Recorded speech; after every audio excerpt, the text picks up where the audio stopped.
Hai, Assalamualaikum dan selamat sejahtera hadirin sekalian. Terima kasih kerana telah meluangkan masa bersama kami pada pagi ini. Saya Ashikin daripada Excel Academy selaku hos anda untuk program The Strata Talk Show pada hari ini. Jadi hari ini kita telah bersiaran episod ke-42. Bagi anda yang baru mengikuti program kami ini, program The Strata Talk Show ini adalah sebuah program anjuran khas daripada The Excel Academy of Real Estate.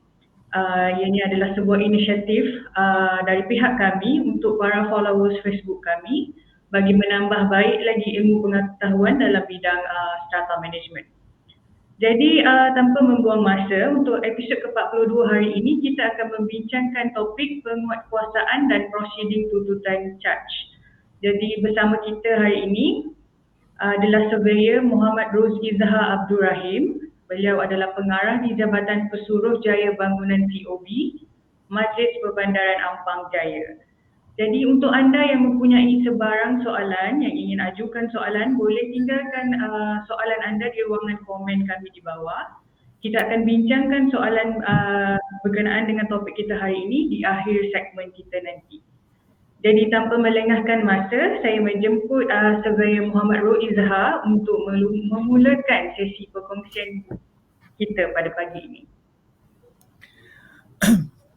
Okay, Assalamualaikum warahmatullahi wabarakatuh dan selamat pagi, salam sejahtera. Terima kasih kepada saudari Syikin. Alhamdulillah kita bertemu lagi dalam satu lagi episod Strata Talk Show. Bagi episod kali ini, saya akan membawakan topik yang saya rasa sinonim bagi mereka yang tinggal di kawasan-kawasan strata, bagi JMB, MC yang sering kali mengalami masalah untuk mendapatkan kutipan charge penyelenggaraan. Okey, topik pada kali ini ialah lebih kepada tumpuan penguatkuasaan dan prosiding tuntutan charge. Okey, seperti mana kita tahu, masalah utama di pengurusan strata adalah apabila kita berbicara tentang pengurusan strata, ini sudah tentunya berkaitan dengan pembayaran maintenance ataupun charge penyelenggaraan atau lebih dikenali sebagai maintenance fund. Okey, maintenance charge. Okey, akan tetapi terdapat pemilik-pemilik petak yang sentiasa culas ataupun mencari alasan dalam membuat pembayaran atau gagal membuat pembayaran, dan ini adalah merupakan suatu masalah atau beban yang akan terjadi kepada setiap JMB ataupun MC di kawasan pengurusan di kawasan skim strata. Okey, jika kita bercakap mengenai kewajipan membayar maintenance, of course, seperti mana yang telah diperuntukkan di bawah Seksyen 12 atau 757 yang mana ianya wajib di-charge apabila sekiranya badan pengurusan masih belum ditubuhkan, ianya adalah terletak di bawah pemaju. Sekiranya badan pengurusan bersama atau perbadanan pengurusan telah ditubuhkan, maka kewajipannya adalah terletak di bawah Seksyen 25 dan juga Seksyen 52. Yang mana Seksyen 25 adalah JMB, Seksyen 52 pula adalah MC. Okey, apakah dan siapakah yang kita kenali sebagai defaulter ataupun pemungkir? Kita seringkali mengetahui bahawa mereka-mereka yang gagal membayar charge maintenance ini kita kenali sebagai, seringkali kita dengar perkataan defaulter, tapi siapakah yang sebenarnya dimaksudkan sebagai defaulter itu?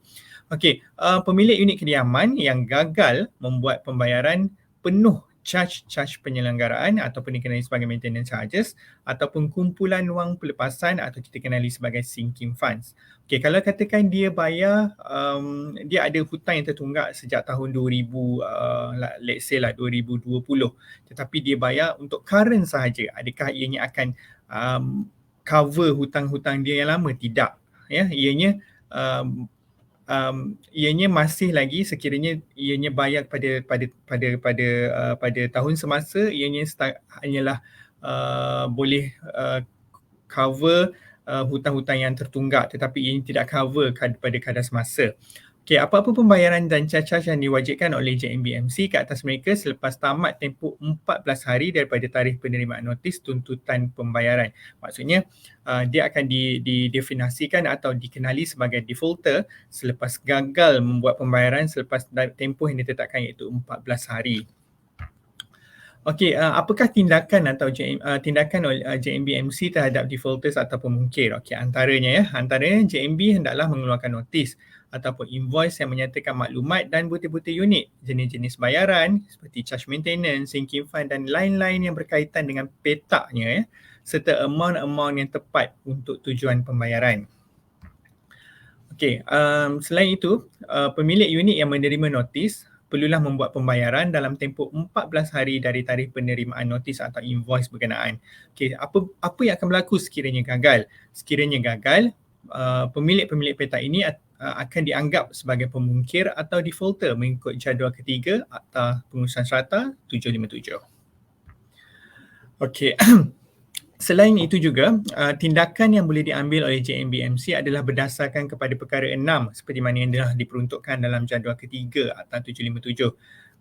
Salah satu tindakan yang boleh diambil oleh JMB-MC adalah memfailkan saman di mahkamah atau membuat tuntutan di hadapan Tribunal Pengurusan Perumahan dan Pengurusan Strata. Okey, tribunal ni lokasi dia berada di bawah pentadbiran Kementerian Pembangunan dan Kerajaan Tempatan KPKT. Okey, tuan-tuan dan puan-puan boleh merujuk, JMB-MC boleh merujuk kepada tribunal sama ada di lokasi KPKT di Putrajaya ataupun lokasi-lokasi lain yang berada ada juga di beberapa lokasi lain di Johor Bahru. Yang ini tuan-tuan dan puan-puan boleh rujuk ke laman web laman sesawang KPKT lah. Okey, selain itu juga mengenakan faedah kelewatan pada kadar 10% setahun atau ditetapkan oleh Badan Pengurusan. Jadi kadar faedah kelewatan ini akan di-charge selepas 14 hari pemilik petak gagal membuat pembayaran ke atas charge-charge yang dikenakan. Okey, kadar charge maksimum dia adalah 10%, tetapi ini tertakluk kepada keputusan yang diputuskan oleh pemilik-pemilik petak sama ada melalui AGM ataupun EGM. Adakah mereka, sama ada mereka ingin mengenakan pada kadar maksimum 10% ataupun kurang daripada 10%. Ini tertakluk kepada mereka semasa membuat keputusan dalam AGM atau EGM berkenaan lah. Okey, seterusnya mempamerkan senarai nama-nama pemungkir pada papan notis dan perlu dikemaskini pada hujung tiap-tiap bulan kalender.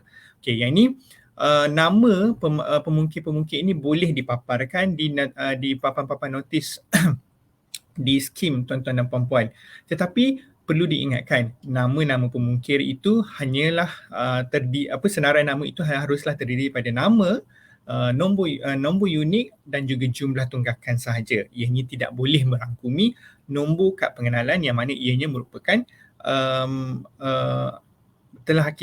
yang mana ianya tertakluk di bawah akta yang lain yang berkaitan yang boleh orang cakap melanggar hak peribadi seseorang itulah yang ini di bawah Suruhanjaya Komunikasi dan Multimedia lah. Okey, seterusnya menyahaktifkan apa-apa peranti akses elektromagnetik seperti kad, tag atau transponder. Yang ini kalau kita bercakap mengenai skim strata yang berdensity tinggi atau yang berkapasiti atau berdensity tinggi ataupun kita katakan lebih kepada atau dikenali sebagai high dense lah yang berkemampuan tinggi, yang mempunyai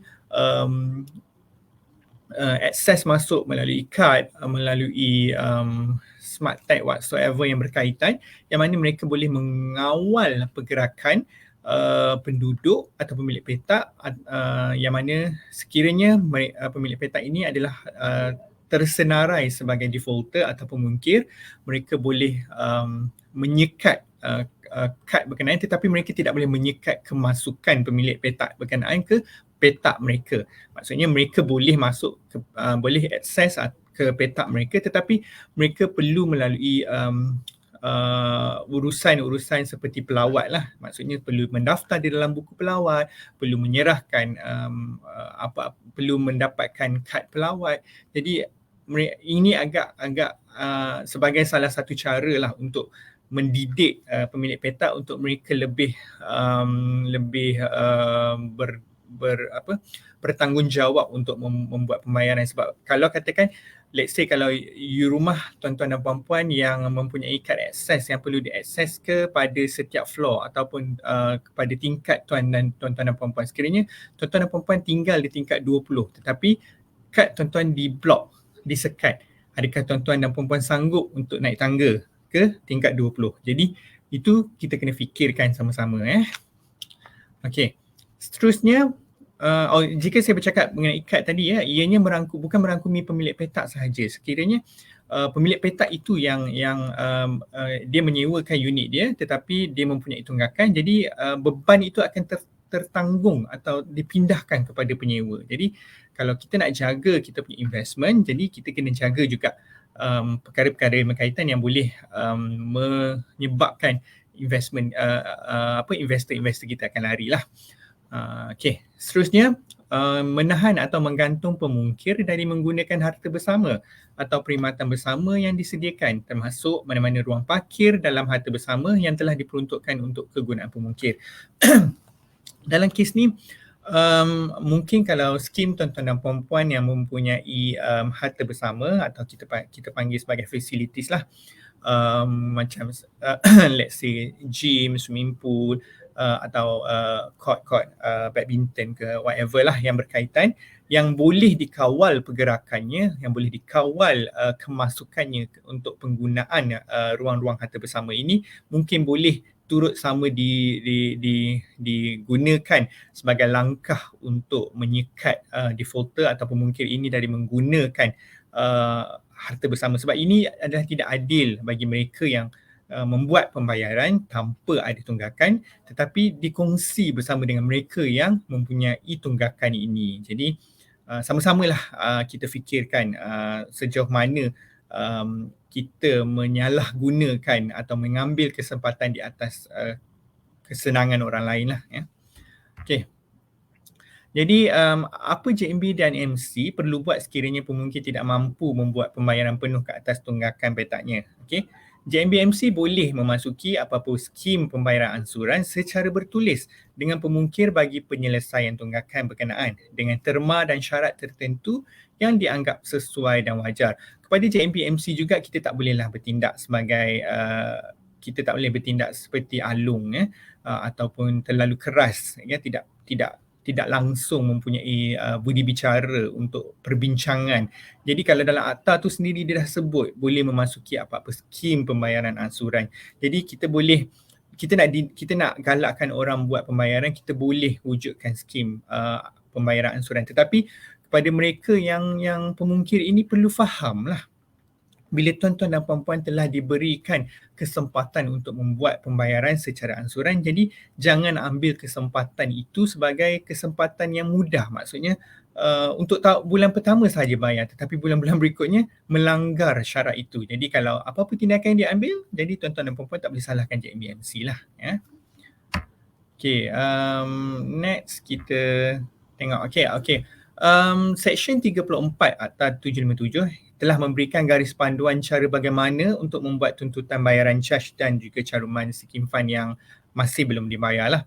Okay, sebelum suatu pemfailan saman di mahkamah atau membuat tuntutan di tribunal, notis tuntutan yang berbentuk borang 11 dan 20. Borang 11 adalah merangkumi kepada JMB, borang 20 adalah MC. Mengikut peraturan 20 peraturan pengurusan serata, penyelenggaraan dan pengurusan 2015 hendaklah diserahkan kepada pemilik petak.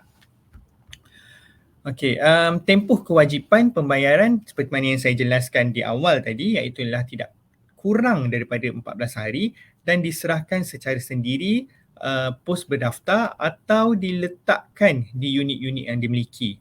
Ini seperti mana yang diperuntukkan di bawah Seksyen 144 Akta 757. Okey, adakah saman di mahkamah, tuntutan di tribunal dan waran penahanan harta? Ini adalah salah satu cara yang boleh dilakukan oleh JMBMC bagi mendapatkan tunggakan daripada pemilik petak yang kita panggil sebagai pemungkir inilah. Okey, pemilik unit yang enggan setelah borang 11 dan borang 20 tadi diserve atau diberikan kepada defaulter, ianya bukan sahaja berhadapan dengan tindakan mahkamah atau tuntutan di tribunal, malah boleh berhadapan dengan pensabitan kesalahan yang membawa kepada denda tidak melebihi RM5,000 Malaysia atau penjara tidak melebihi 3 tahun atau kedua-duanya sekali. Jadi pilihan adalah terletak di tangan tuan-tuan dan puan-puan. Jadi ini terpulang kepada tuan-tuan dan puan-puan yang mana tuan-tuan dan puan-puan rasa lebih kalau tuan-tuan rasa saya tak perlu bayar, saya tak ada apa-apa tindakan diambil oleh saya, mungkin tuan-tuan dan puan-puan silap lah. Ini adalah perkara-perkara atau tindakan-tindakan yang boleh diambil oleh JMBMC. Okey, JMB juga boleh mendapatkan waran penahanan harta alih yang dimiliki oleh pemilik unit tersebut dan harta alih tersebut boleh dijual bagi mendapatkan jumlah bayaran yang terhutang. Okey, bila kita bercakap berkenaan dengan penahanan harta alih ini, ianya terjadi bukan sahaja kepada pemilik petak. Ya, sekiranya petak berkenaan disewakan kepada penyewa, harta alih penyewa berkenaan boleh disita. Ya, jadi berwaspada kepada penyewa-penyewa. Kalau katakan maksudnya penyewa kena ambil tahulah sekiranya dapat notis daripada JMBMC berkenaan dengan tunggakan caj penyelenggaraan yang terdapat di atas pemilik petak atau rumah yang kita sewa itu, ambil tahu, semaklumkan kepada pemilik petak yang tunggakan tidak terdapat tunggakan pada caj penyelenggaraan. Kalau tuan rumah tak bayar, nanti harta saya pula yang boleh dirampas. Ya. Jadi perjanjian, orang cakap perjanjian penyewaan itu kena tengok orang cakap terma dan syarat dia lah. Mungkin ada juga sewa tidak termasuk caj penyelenggaraan. Mungkin ada juga sewa termasuk caj penyelenggaraan. Bila termasuk caj penyelenggaraan, itu adalah tanggungjawab penyewa kena bayar, maksudnya daripada kadar sewa tadi bayarlah. Kalau kata tuan rumah ada satu datang satu pada agreement between dia tuan rumah dan juga penyewa, ada tunggakan tadi, mungkin tuan sebagai penyewa boleh tolak daripada kadar sewa itu, bayar terus kepada maintenance, kepada management. Jadi ini akan menyenangkan kedua-dua pihak pada saya lah. Okey, seterusnya hak untuk mengenakan faedah lewat. Okey, kadang-kadang isu ini timbul kalau saya di COB terdapatlah beberapa isu juga timbul yang mana ada yang mengatakan tak adil untuk mengenakan faedah lewat ke atas caj penyelenggaraan tadi, tetapi ianya dibenarkan atau diperuntukkan di dalam akta itu sendiri. Okey, yang mana JMBMC berhak untuk mengenakan bayaran faedah kelewatan sebanyak 10% setahun atau amaun peratusan yang sesuai yang ditetapkan oleh JMBMC lah. Yang ini macam yang saya sebut pada peringkat awal tadi, ianya mestilah melalui suatu usul atau agenda di dalam AGM atau EGM. Okey, ianya dikira secara harian daripada tarikh kegagalan pembayaran sehingga pembayaran penuh amaun-amaun yang perlu dibayar. Jadi kena ingat kalau kata yang itu sebab ada setengah daripada pemilik petak ni mereka tak maklum yang mereka dikenakan caj lewat ini. Tiba-tiba mereka check invoice statement mereka ada caj lewat ini, tetapi peranan tuan-tuan dan puan-puan selaku pemilik petak kena ambil tahulah masa AGM kena hadir, masa EGM kena hadir. So pada waktu itu mungkin perbincangan mengenai caj lewat itu telah dibincangkan dan telah dipersetujui untuk dikenakan.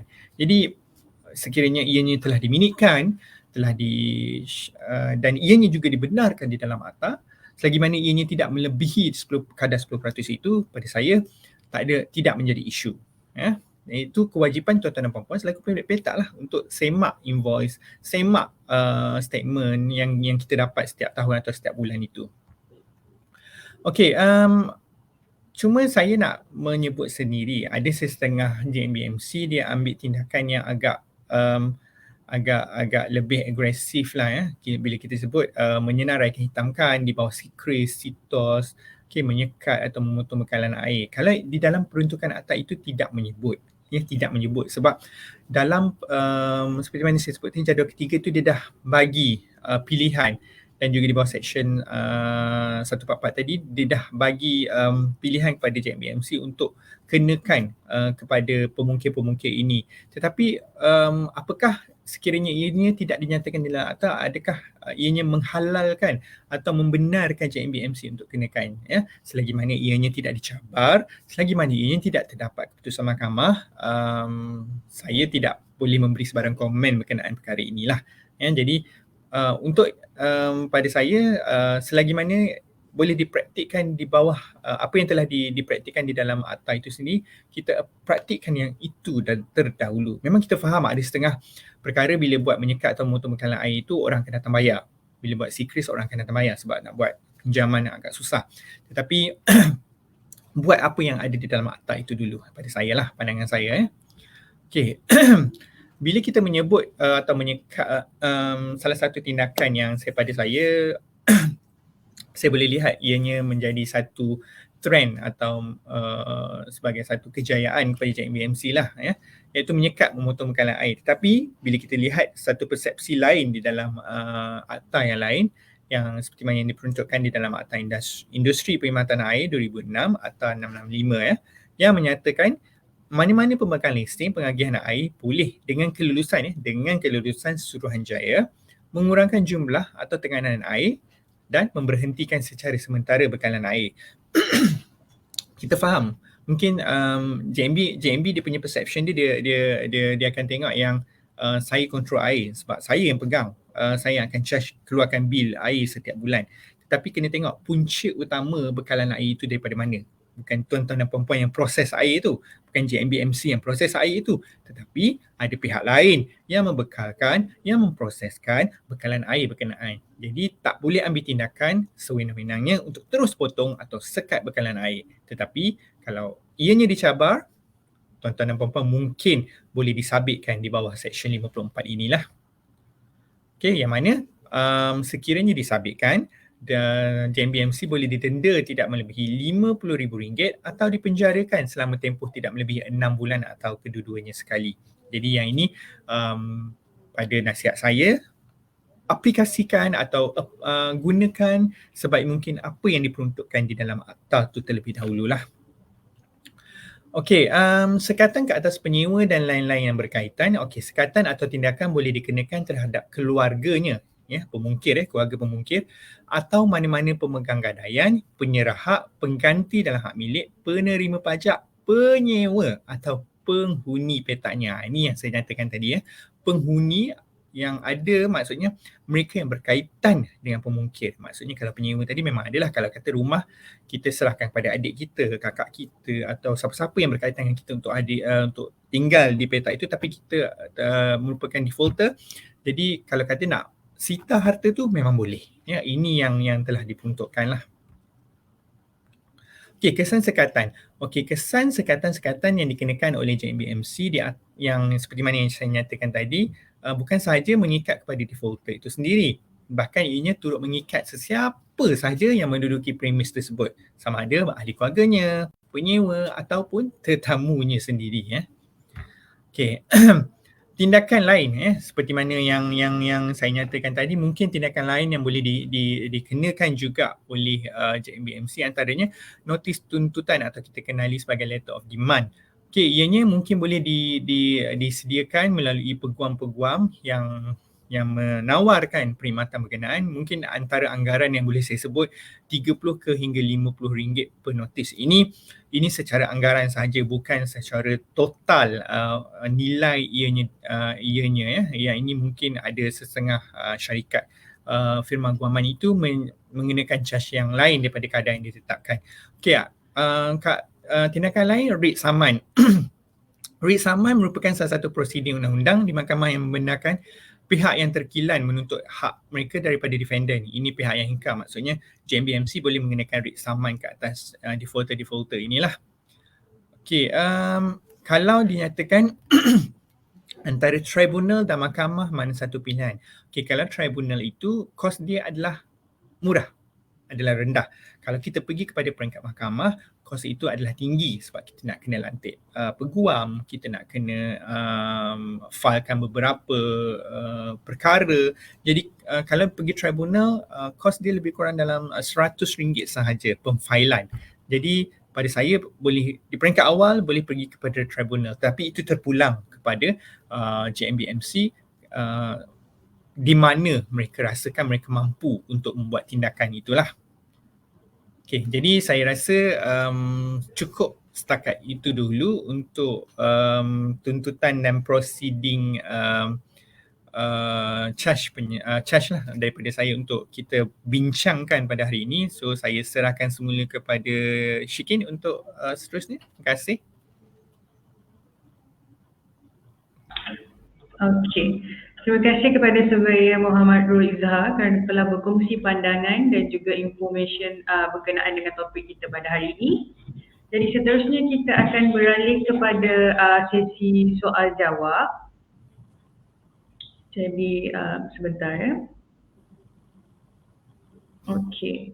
So jadi untuk soalan pertama kita dapat dari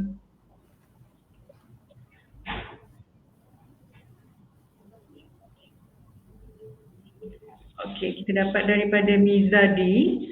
Andai kata pemungkir tidak dapat membayar hutang, adakah ahli JMB boleh mengganggu ahli keluarga pemungkir walaupun ahli keluarga bukan penjamin?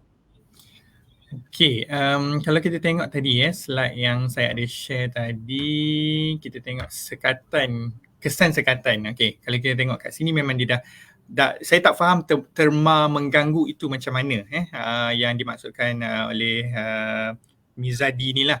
Okey, mungkin mengganggu tu dalam bentuk kekerasan itu mungkin tidak boleh lah.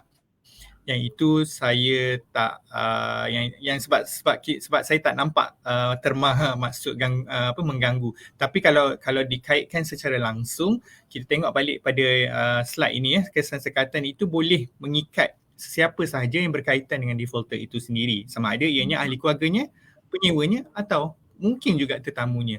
Tapi mungkin pemahaman saya yang saya faham dekat sini mungkin mengganggu itu menggunakan, kalau ianya sampai satu peringkat yang menggunakan kekerasan itu sendiri, of course lah kita tak boleh nak tolerate dengan perkara-perkara macam ni, yang itu mungkin boleh serahkan kepada pihak berkuasa atau pihak berkaitan lah untuk ambil tindakan kalau ianya terlalu keras. Tetapi kalau setakat kalau terma ganggu itu adalah setakat mungkin untuk mengeluarkan notis secara panggilan telefon, pada saya itu adalah normal, memang tanggungjawab JMBMC untuk mereka dapatkan, tetapi mereka dibenarkan seperti mana yang saya nyatakan lah, iaitu kesan sekatan inilah. Okey. Terima kasih untuk jawapan tu. Kita beralih kepada soalan seterusnya. Kita dapat soalan seterusnya daripada Nicholas Chong.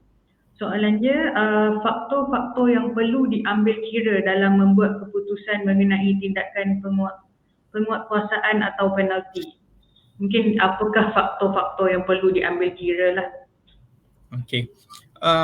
Antara faktor-faktor dia mungkin yang saya boleh share kalau kita tengok, kalau kita tengok kita berada di kawasan strata ni ada 3 peringkat atau 3 kategori strata, sama ada ianya di peringkat kos rendah, kos sederhana ataupun kos tinggi. Maksudnya kalau di peringkat kos rendah itu kita tak ada fasiliti-fasiliti harta bersama yang boleh digunakan bersama, atau kita tidak ada access card keluar masuk. Mungkin ada sesetengah kawasan kos rendah tu ada.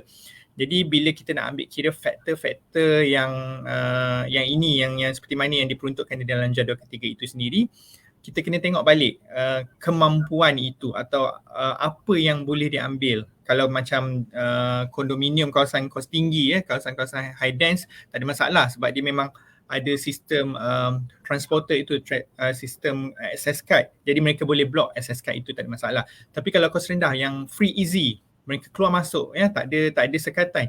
Jadi kalau ini mungkin saya boleh tengok dari segi pengeluaran notis itu sendirilah. Jadi kalau faktor, kalau nak cakap, kita JMBMC dia tak boleh nak, sebab dia bukan jabatan kebajikan masyarakat. Dia tak boleh nak nampak orang tu mampu atau tak mampu. Itu saya cakap dia boleh masuk kepada peringkat perjanjian untuk di antara JMBMC dan juga pemungkir inilah, mereka sepatutnya datang jumpa dengan JMBMC, bagi tahu apa masalah mereka. Katakan mereka dah lama tak bekerja, tak ada sumber pendapatan. Jadi JMBMC mungkin boleh mengambil kira faktor ini untuk datang kepada peringkat perjanjian pembayaran secara angsuran. Kalau mereka memang tak ada sumber pendapatan, mungkin boleh bantu mereka untuk dapatkan bantuan-bantuan daripada pihak-pihak yang lain. Jadi ini faktor-faktor dia. Kalau nak tengok memang nak selidik satu persatu orang cakap kriteria ataupun satu persatu butiran setiap pemilik petak itu, ianya akan menjadi satu perkara yang agak remeh lah kepada JMBMC. Jadi mereka pun tak ada kemahiran untuk nak semak perkara-perkara macam tu. Jadi pada saya peringkat awal, kalau memang tak mampu, datang kepada agreement, bincang dengan JMBMC. Itu saja yang saya boleh nyatakan. Okey. Jadi kita teruskan untuk soalan seterusnya. Andai kata pemungkir tidak mempunyai duit untuk membayar tuntutan charge, apakah cara lain yang boleh dikenakan terhadap pemungkir andai kata pemungkir ingin selesaikan di luar mahkamah? Okey, nak selesai di luar mahkamah tetapi tak ada duit. Agak sukar lah macam ni kan. Sebab nak selesai luar mahkamah tetapi tak ada sumber untuk pembayaran tu, mungkin boleh cuba cara-cara lain lah yang mungkin saya tak boleh nak cakap yang mungkin boleh serahkan beberapa sebab di dalam akta dia tak ada membenarkan pemilik petak boleh serahkan kalau kata tadi tak mampu boleh buat sitaan, tetapi kadang-kadang bila buat sitaan pun barang yang ada di peringkat pemungkir itu mereka pun tak boleh nak bayar kadar tunggakan yang mereka ada. Jadi kalau kata tak mampu nak buat penyelesaian luar mahkamah itu agak sukar lah ya. Kalau boleh mungkin pemilik itu sendiri kena cuba usahalah untuk cari satu sumber untuk buat pembayaran. Itu saya cakap kena berbincang semula dengan JMBMC untuk cari satu solusi, datang kepada perjanjian pembayaran secara angsuran. Itulah pada saya. Titik tolak dia perjanjian pembayaran secara angsuran. Itu je yang ada alternatif yang boleh dibuat. Syikin tak keluar suara lah. Okey. So itu saja soalan yang kita dapat untuk hari ini. Terima kasih kepada Surveyor Muhammad Rosli Izhar kerana berkongsi pandangan berkenaan dengan topik kita pada hari ini. Jadi sebelum saya menamatkan program ini, saya ingin berkongsi dengan para penonton mengenai seminar yang akan kami kendalikan pada bulan ini. Kita ada share di screen untuk next seminar. Bagi sesiapa yang ingin menyertai untuk join kita punya seminar ini, boleh contact dekat contact number yang tertera. Itu sahaja. Sekali lagi saya ingin mengucapkan terima kasih kepada Surveyor Muhammad Rosli Izhar kerana telah berkongsi pandangan dan perspektif beliau mengenai topik kita hari ini. Terima kasih kepada para peserta kerana telah sudi bersama dengan kita pada hari ini. Kami berharap untuk bersama dengan anda lagi pada episod akan datang. Itu sahaja. Terima kasih. Terima kasih.